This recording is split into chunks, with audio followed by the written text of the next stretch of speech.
Hello, this is Dr. J back with some more Let's Play Vixen 357. It's time to continue on to Mission 5.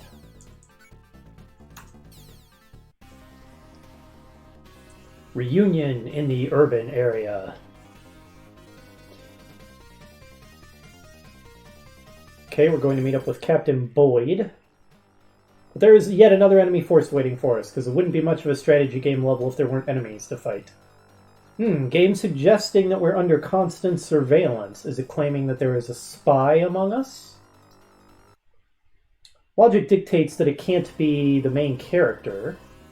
And from a meta perspective, it seems like it couldn't be Harry or Mac because both of them can suffer permadeath, which would kind of ruin the story if they were supposed to be spies.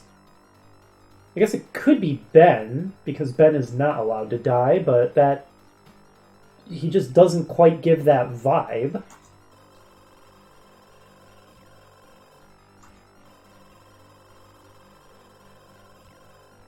Definitely feels like the game might be suggesting the possibility, though. 21 enemies.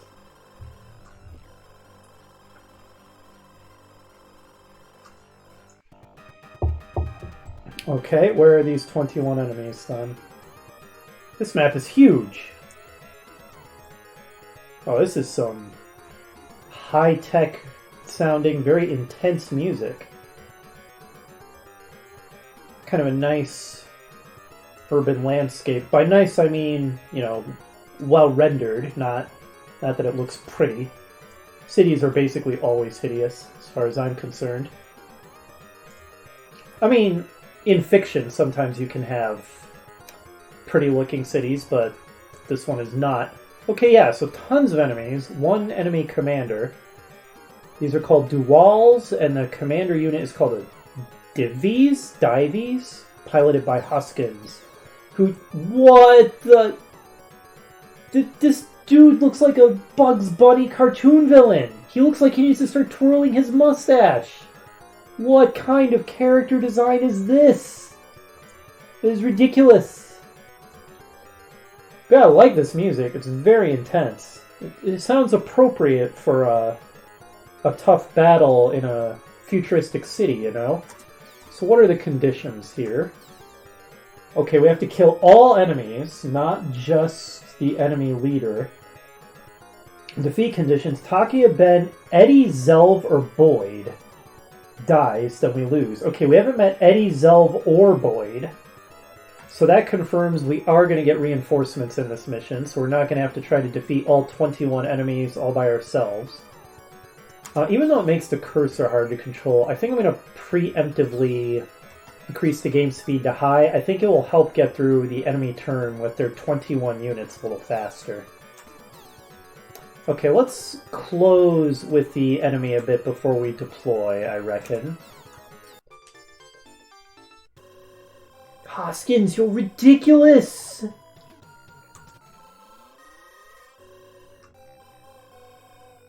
And you ho ho ho ho ho ho. Man, some of these character designs on the enemy soldiers. Oh goodness.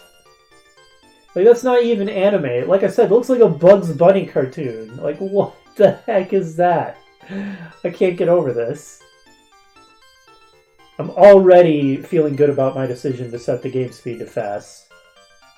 Just imagine if we had to actually watch the cursor go from enemy mech to enemy mech with 21 of them. Holy crap. Okay, so I don't know when our reinforcements are going to arrive. But with this many enemies, I think we're going to have to do a running battle. In other words, fight and withdraw. Because if we just stay in one place, they're just going to overwhelm us. That also means we're going to want to deploy to one side. Because if we go right in the middle, we'll allow the enemy to do a double envelopment on us. So we want to engage them on one of their flanks. And then they'll have a harder time maneuvering to try to surround us. Alright, let's go ahead and deploy our troops. Takuya in the Nelson, as per usual protocol. Beam rifle, of course. And how much defense do the buildings provide? 50%. Okay, as much as the castle did. So we are going to want to flip from building to building once the enemy comes within range of us. How far away are they? Very far away still. So we don't need to worry about taking cover yet. We won't use the Nimoon, at least not initially, because this isn't an aquatic stage. We might have somebody switch to it if they need to swap out mechs because their starting mech gets badly damaged. Now, tough call between the beam rifle and the machine gun. The machine gun seems more powerful, even though you wouldn't necessarily think so based on power level multiplied by number of hits. It seems like it does more damage, but I think I might appreciate the range. Although, the machine gun doesn't have a minimum range, and the beam rifle does. Now I can't make up my mind again. You know what? It's been serving us well. Let's go machine guns after all.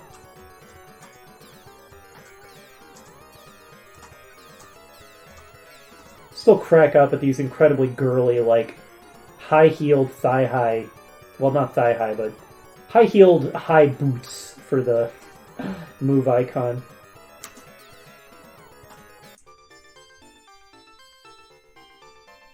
That is a lot of enemies.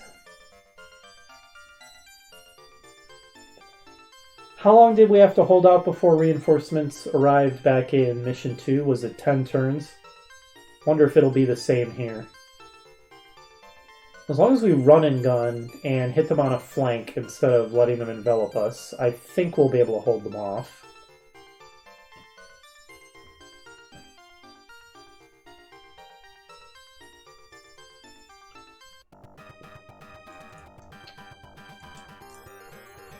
Okay, we're going to be colliding soon.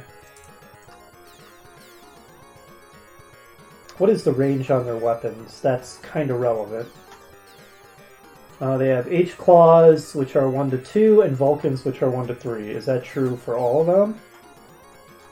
Seems like it. Okay, so they're strictly short-range fighters. How about the commander? He has a L-Whip. I guess that's maybe Laser Whip. That's an awesome weapon. And his melee actually has longer range than his Vulcan, which is bizarre, but he is also a short-range fighter, it seems. Okay, so we're not going to need to worry about them attacking us until they get quite close.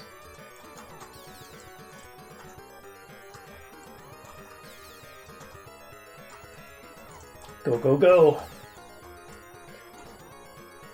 Although it is not impeded by terrain, so it's the same speed everywhere, the Dread is pretty ponderous.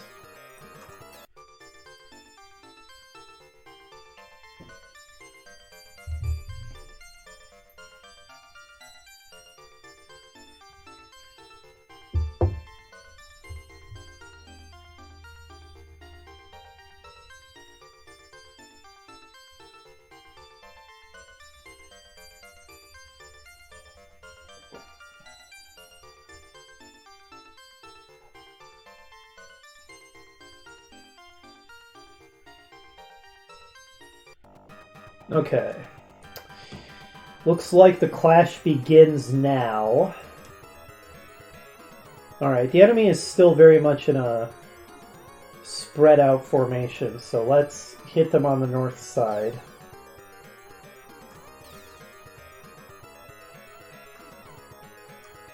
Stay under the cover of the buildings. Oh, that guy's actually not even in range. I wonder if I should melee him instead. Nah. He can't counter if I just shoot.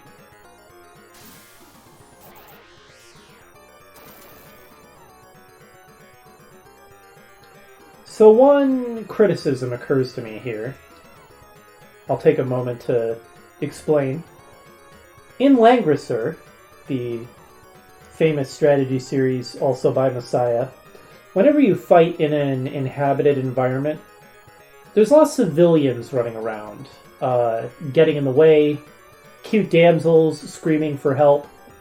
So it really feels like you're fighting in a civilian area. It has that sense of verisimilitude. I don't see anything like that here. There's no civilian units, running around. screaming. There's no vehicles. There's just no indication that the city is populated at all. It feels very dead or abandoned. And I don't know if it's supposed to. So that hurts the feeling of immersion a little bit. The city doesn't really feel like a real inhabited place so much as it just feels like a game board to have this fight on.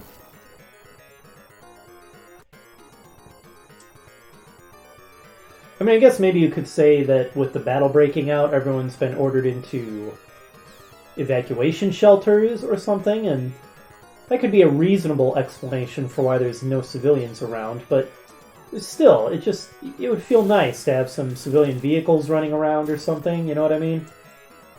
It's a minor complaint, it's nitpicky, so it's not a big deal, but I noticed it, so I thought I would mention it. Anybody in range of the Dread? Yes. Excellent.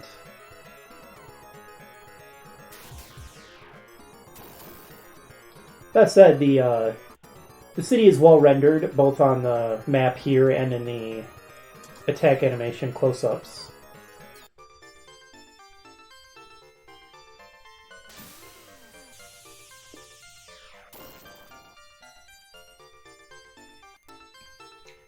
As you viewers have no doubt gathered if you've watched multiple Let's Plays of mine, I do not like cities in real life. I am an introvert and a bit of a misanthrope, and I love nature, which means I live out in the country. And I love living out in the country. Surrounded by forest. It is glorious. I find cities to be ugly, overcrowded, and overpriced. Very expensive to live in a city.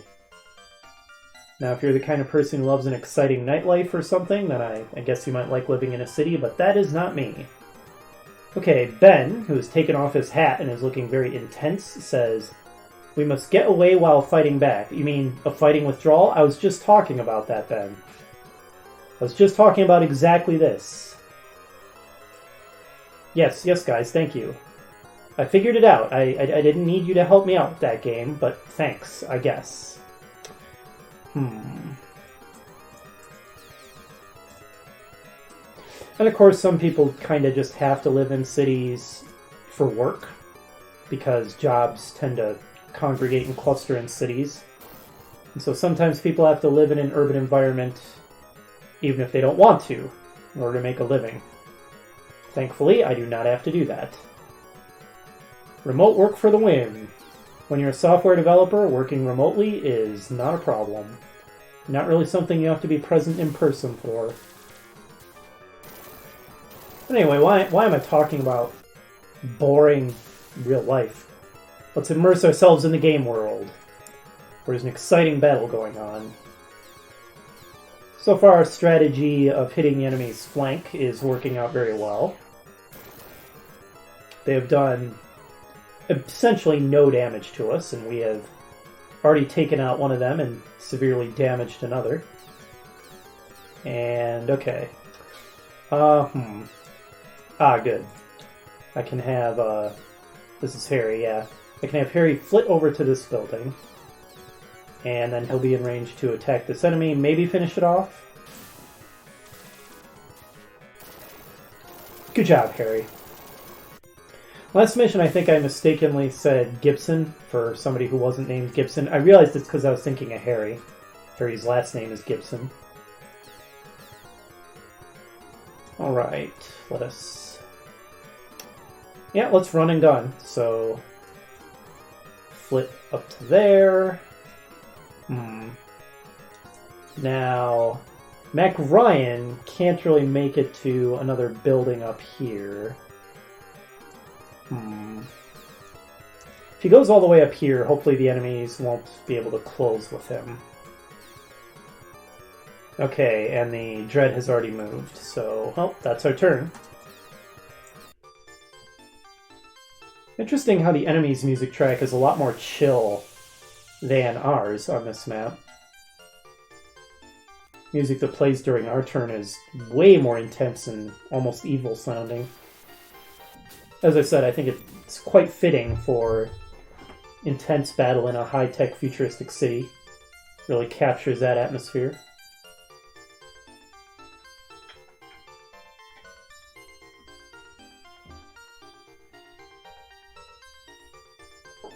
So many enemies. Alright. So here's this weakened guy. We will see if we can finish him off this turn. Opening salvo from the Dread. Dread reminds me in its general shape of the Great Fox a little bit from Star Fox 64. It's not exactly a sleek vessel, which, you know, why would a giant robot carrier be sleek? So its shape is perfectly appropriate. Unfortunately, the enemy seems smart enough to mostly use the buildings for cover as well. So the AI in this game is not bad, being smart enough to use the terrain to its advantage like that. Also, it seems to be doing pretty decent pathfinding. And being a game developer myself, let me tell you that even on a modern CPU, if you're doing real-time pathfinding, and granted this is turn-based, so not real-time, but even with very powerful modern hardware, if you're doing real-time pathfinding for a large number of units, it is very non-trivial to get that right, to where it is adequately performant. Oh, okay, I screwed that up. Mech's not in range to shoot anybody. Total mess up on my part there.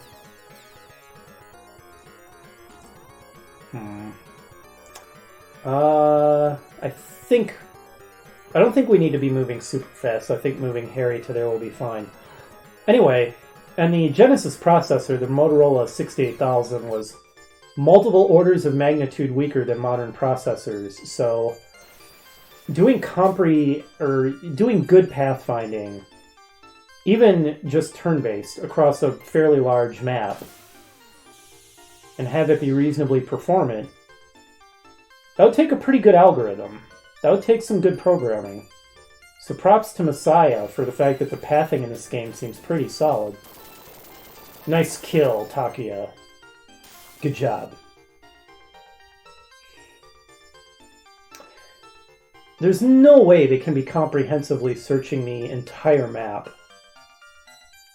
No, maybe they are. There is a brief pause before they act. So I guess they could be. I don't know, it would be kind of interesting to see the source code for this game, although it would all be in assembly, because Genesis and Super Nintendo games were all made in assembly, so that would be a bear to read. I don't think I'd have the patience to decipher it all. Let me put it this way, I would be interested in knowing what algorithm they use for the pathing in this game. Okay, so what's the enemy formation look like? Okay, they're sort of converging into a column, which is exactly what we want, because it's the least efficient way to attack us. We might want to keep moving to the east, forcing them to continue pursuing, so that they don't manage to envelop us. Now, it looks like the enemies are all full power, because we finished off all the ones that were hurt. Okay, so let's keep the... Oops. Let's keep the Dread moving. And I guess start weakening the closest enemy, so it should be in range of everybody. Dread is pretty consistently hitting with one shot and missing with one, which I guess makes sense, considering we're targeting enemies that are on terrain tiles with a 50% defense boost.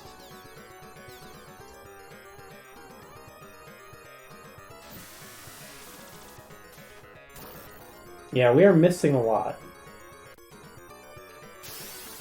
Oh, good. Level for Harry. He's now level 4.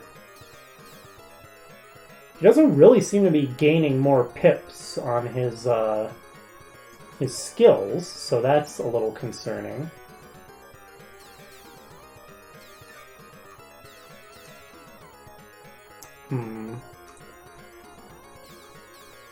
Yeah, the beam rifle's got good range.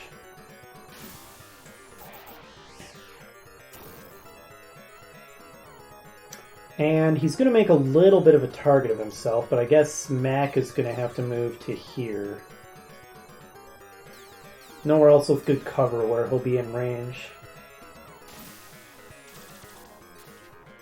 Oh, there you go. Good job, Mac. Showing the power of a specialist, fighting with his specialty.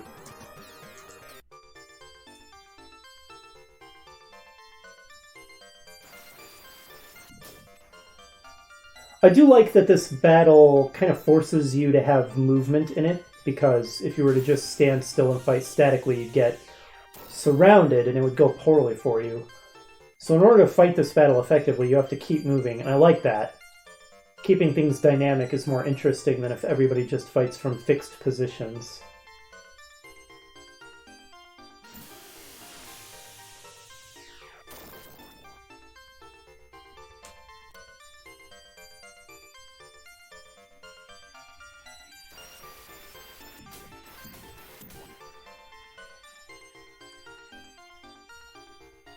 As long as we stay on these train tiles, the buildings with the heavy cover, the enemy is having trouble doing much damage to us.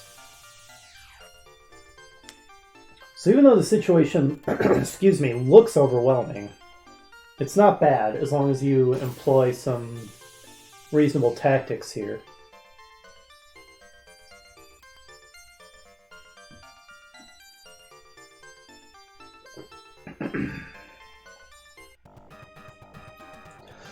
Alright. Now we do have a lot of enemies converging on our position, so we need to try to make an escape here to the east so that we don't get surrounded. Continue attacking this weakened enemy.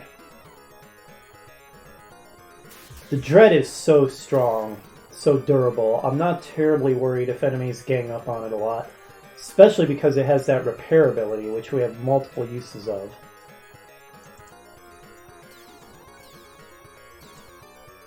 Alright. I think Mac plus Takuya might be able to finish this guy. I don't know, maybe I should have Harry take the next shot and then see if Takuya can get the killing blow. We're going to be out in the open a little bit as we escape to the east, but it's inevitable, and I don't think it'll be a huge problem. Not very many enemies will be able to corner us while we're in the open. Ah, I misjudged. Should have had Takuya take that shot.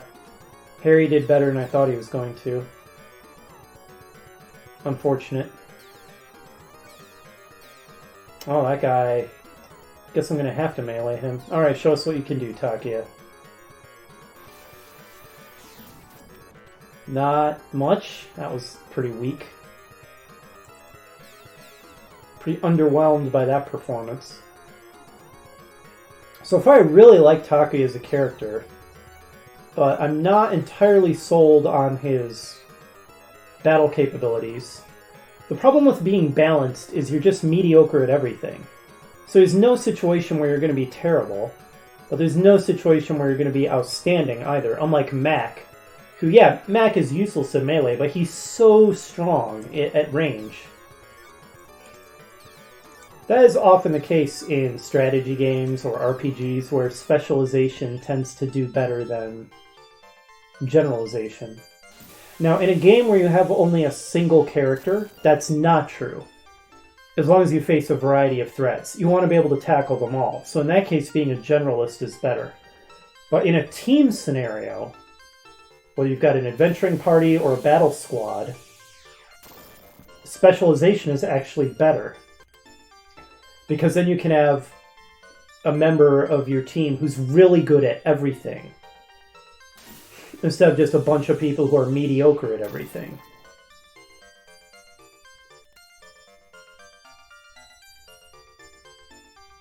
Because in a team environment, you can minimize the effect of people's weaknesses while maximizing the effect of their strengths. Whereas if you're solo, then your ability to shore up your weaknesses is going to be limited. So you want to minimize them, and that's why having skill at everything is more important. Also, the enemy is doing a better job of this pursuit than I was predicting, which means we're coming under pretty heavy fire. They are cornering us a bit here. Not ideal. Maybe Takia can get the killing blow on this guy? I don't know. I'm skeptical. Maybe I will have the Dread weaken him with a shot. Oh, it's inside his minimum range. That's not going to work. Is he within Mac Ryan's range? No. Just inside the minimum range of the Dread. Just outside the maximum range of Mac Ryan. Fine. You're the only one in range, Takia. Do what you can. There's no way. Nope. Alright, I guess I will have the other two go to work on these enemies.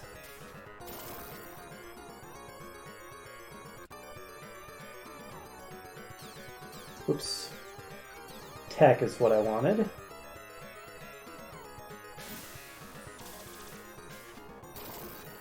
Okay, good, good. And now let us continue our fighting withdrawal.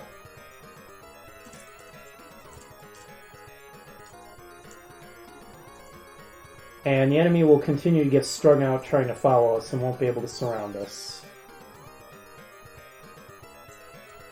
We're having trouble moving through this terrain though. Probably because it's all the buildings. Alright, so I guess the Dread can take a shot at this guy and continue weakening him. The Dread may come under very heavy fire this turn, but I don't think it really matters. Look how little damage it's taken as it is. Reinforcements are taking their time arriving. That's not too surprising, because again, if I were to expect anything, I would expect they're probably coming on turn 10. We will see.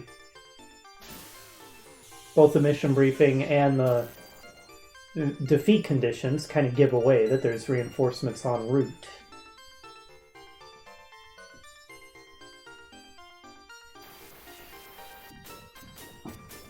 So the enemy is pretty much ignoring the Dread to focus on my mechs.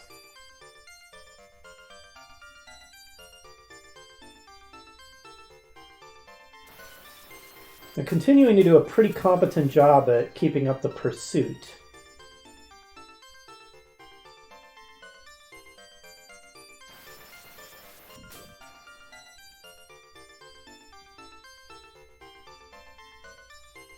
Whew, they get a lot of attacks.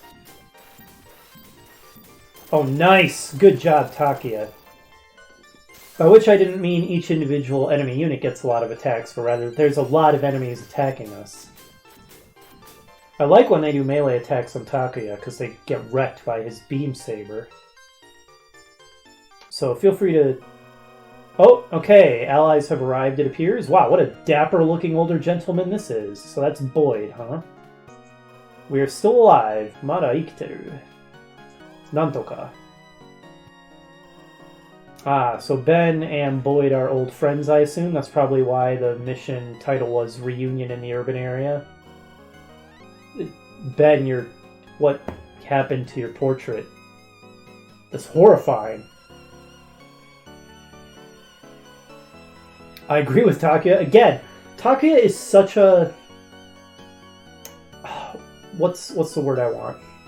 Calm, professional, low-key. I thought he'd be this fiery, like, shonen, but he's not. He really has the attitude of a cool-headed professional soldier. I really like it. Zelv, Boyd's subordinate, and Eddie, who will be our new teammate. Zelv, you're kind of evil looking. Are you a spy? Eddie, you look ridiculous. There's so many ridiculous character portraits this mission. What is going on?